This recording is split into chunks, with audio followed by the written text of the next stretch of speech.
அனைவருக்கும் வணக்கம்.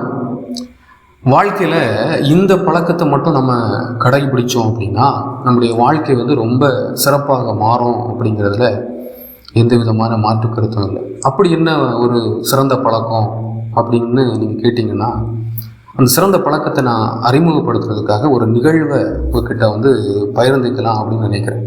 இந்த நிகழ்வை நான் எங்கேருந்து எடுத்தேன் அப்படின்னா, ஒரு புத்தகத்தில் அதனுடைய எழுத்தாளர் ரொம்ப அருமையாக அந்த நிகழ்வை பதிவு பண்ணியிருக்கார். இந்த நிகழ்வு நம்ம இப்போது பேச போகிற அந்த சிறந்த பழக்கத்தை அறிமுகப்படுத்துவதற்கு ரொம்ப உதவியாக இருக்கும் அப்படின்னு நான் ரொம்ப நம்புகிறேன். அந்த நிகழ்வு என்ன அப்படின்னா, ஒரு அருமையான ஒரு ட்ரெயின் போயிட்டே இருக்குது. அந்த ட்ரெயினில் ஒரு ரயில் பெட்டியில் நிறைய மனிதர்கள் உட்காந்து, சிலர் பத்திரிகைகள் வாசிச்சுட்ருக்காங்க, சிலர் மியூசிக் கேட்டுட்ருக்காங்க, சிலர் ஜன்னல் வழியாக இயற்கையை ரசிச்சிட்ருக்காங்க. இப்படி அந்த ரயில் பெட்டி ரொம்ப ரொம்ப அமைதியாக அந்த ரயில் பெட்டி போயிட்டே இருக்குது. அங்கே இருக்கக்கூடிய மனிதர்கள், அந்த ரயில் பெட்டியில் இருந்த மனிதர்கள் ரொம்ப சந்தோஷமாக, மகிழ்ச்சியாக, அமைதியாக அவங்க பாட்டு கேட்டுட்டு, செய்தித்தாள்கள் வாசிச்சுட்டு, வெளியில் ஜன்னல் ஓரமாக இருந்து இயற்கையை ரசிச்சுக்கிட்டு ரொம்ப அருமையாக அமைதியாக அந்த ரயில் பெட்டி போயிட்டு இருக்குது. ரொம்ப தூரம் போன பிறகு ஒரு ரயில்வே ஸ்டேஷனில் அந்த ட்ரெயின் நிப்பாட்டுறாங்க. அந்த ரயில்வே ஸ்டேஷனில் இருந்து ஒரு தந்தையும் அவருடைய 3 குழந்தைகளும் அந்த ரயில் பெட்டிக்குள்ளே வராங்க. அதுக்கு பிறகு தான், அது வரைக்கும் ரொம்ப அமைதியாக இருந்துக்கிட்டு இருந்த அந்த ரயில் பெட்டிக்குள்ளால் இப்போ இந்த 3 குழந்தைகள் ரொம்ப அட்டகாசம் பண்ண ஆரம்பிக்கிறாங்க. சத்தம் போடுறாங்க, விளையாடுறாங்க, ஆர்ப்பாட்டம் பண்ணுறாங்க, ஓடுறாங்க, சாடுறாங்க, சீட்டில் ஏறி குதிக்கிறாங்க. இப்படி இருக்கும்போது அந்த இடத்துல அது வரைக்கும் இருந்த அமைதி ரொம்பவே கெடுத்துடுறாங்கன்னு வைங்களேன். அந்த குழந்தைங்க சத்தம் போட்டு கெடுத்துடுறாங்க. இதை பார்த்த அங்கே இருந்த மனிதர்கள் எல்லாம் ரொம்ப எரிச்சல் அடைகிறாங்க. என்ன இது, சத்தம் போட்டே இருக்கிறாங்க, ஒரு பேப்பர் படிக்க முடியலை, ரொம்ப அமைதியாக ஒரு பாட்டை கேட்க முடியலை, வெளியில் பார்த்து ரொம்ப அருமையாக இயற்கையை ரசிக்க முடியலை அப்படின்னு சொல்லிட்டு ரொம்ப எரிச்சல் அடைகிறாங்க. அந்த குழந்தைகளை கூப்பிட்டு வந்த தந்தையை ரொம்ப எரிச்சலாக பார்க்குறாங்க. இவரெல்லாம் சொல்லலாம் இல்லை, அவங்க பிள்ளைகளோட அப்பா தானே, அந்த குழந்தைகளை கூப்பிட்டு பக்கத்தில் உட்கார வச்சு அந்த குழந்தைகளை அமைதிப்படுத்தலாம்ல அப்படின்னு சொல்லிட்டு ரொம்ப எரிச்சல் அடைகிறாங்க. அந்த மனிதரை ரொம்ப எதிர்மறையாக பார்க்க ஆரம்பிக்கிறாங்க. எதிர்மறையாக பார்க்க ஆரம்பிக்கும்போது அவங்களுக்குள்ளால் இதுவரைக்கும் இருந்த அமைதி, சந்தோஷம், மனமகிழ்ச்சியெல்லாம் போயிடுது. அந்த தந்தையை ரொம்ப எரிச்சலாக பார்க்கும்போது அந்த மனுஷங்களுக்குள்ளால் ஒரு விதமான ஒரு எரிச்சல், ஒரு படபடப்பு, இதெல்லாம் அவங்களுக்குள்ளால் வந்துடுது. அவங்களுக்குள்ளால் அது வரைக்கும் ரொம்ப அமைதியாக இருக்கும்போது இருந்த மகிழ்ச்சி எல்லாமே அவங்கள விட்டு மனசுலேருந்து போயிடுச்சு.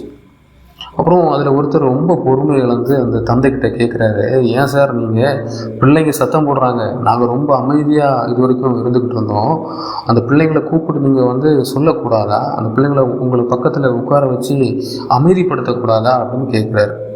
அப்போது அந்த தந்தை சொல்கிறாரு, இல்லை சார், இப்போ தான் நானும் குழந்தைகளும் மருத்துவமனைக்கு போயிட்டு வரோம். என்னுடைய மனைவி, இந்த குழந்தைகளுடைய அம்மா இறந்து போயிட்டாங்க. நான் ஊருக்கு போயிட்டுருக்கிறேன். ஊருக்கு போய் சொந்தக்காரங்களை கூப்பிட்டு திரும்ப மருத்துவமனைக்கு என்னுடைய மனைவியுடைய உடலை எடுத்துகிட்டு போகும் சார். அதான் என்ன பண்ணணும்னு தெரியாமல் நான் அப்படியே இருக்கிறேன். குழந்தைகள்கிட்ட என்ன சொல்கிறதுன்னு எனக்கு தெரியலை சார் அப்படின்னு சொல்கிறார். அப்போது இதை கேட்ட, இந்த உண்மை நிலவரத்தை தெரிஞ்சுக்கிட்ட உடனே அங்கிருந்த மனிதர்களுடைய பார்வையெல்லாம் நேர்மறையாக மாறுது. இது வரைக்கும் இவர் மேலே ஒரு எதிர்மறையான பார்வை வச்சுருந்தாங்க. இப்போ நேர்மறையான பார்வையை வைக்க ஆரம்பித்தாங்க. நல்ல ஒரு தந்தை, நல்ல ஒரு கணவன், ரொம்ப சோகமாக இருக்கிறான் அப்படிங்கிற ஒரு நேர்மறையான பார்வையை வைக்கும்போது அந்த மனிதர்களுக்கு திரும்பவும் அவங்களுக்குள்ளால ஒரு இயல்பு நிலைக்கு அவங்க வராங்க. இப்போ அவங்களுக்கு இருந்த எரிச்சல் போயிடுச்சு, கோபம் போயிடுச்சு, அந்த மனுஷனுக்கு மேலே இருந்த ஒரு ஒரு எதிர்ப்பான ஒரு பார்வை மொத்தமாக விலகிடுச்சு. ரொம்ப இயல்பு நிலைக்கு எல்லாரும் அந்த மனிதர்கள்லாம் திரும்புகிறாங்க. இந்த நிகழ்வில் இருந்து தான் அந்த சிறந்த பழக்கத்தை நம்ம உள்வாங்கணும் அப்படின்னு நான் நினைக்கிறேன். நம்ம சில மனிதர்களை நம்ம அடையாளப்படுத்தி வச்சுருப்போம். இவன் என்னுடைய எதிரி, இவனை எனக்கு ரொம்ப பிடிக்காது, இவன் ரொம்ப பொய் சொல்லக்கூடியவன், இவன் நம்மக்கிட்ட ஒன்று பேசி இன்னொருத்தர்கிட்ட இன்னொன்று பேசக்கூடியவன். இப்படி ஒவ்வொரு மனிதனுக்கும் ஒவ்வொரு அடையாளத்தை கொடுத்து வச்சுருப்போம். அந்த அடையாளத்தின்படி தான் அந்த மனிதர்களை நம்ம பார்க்க ஆரம்பிப்போம்.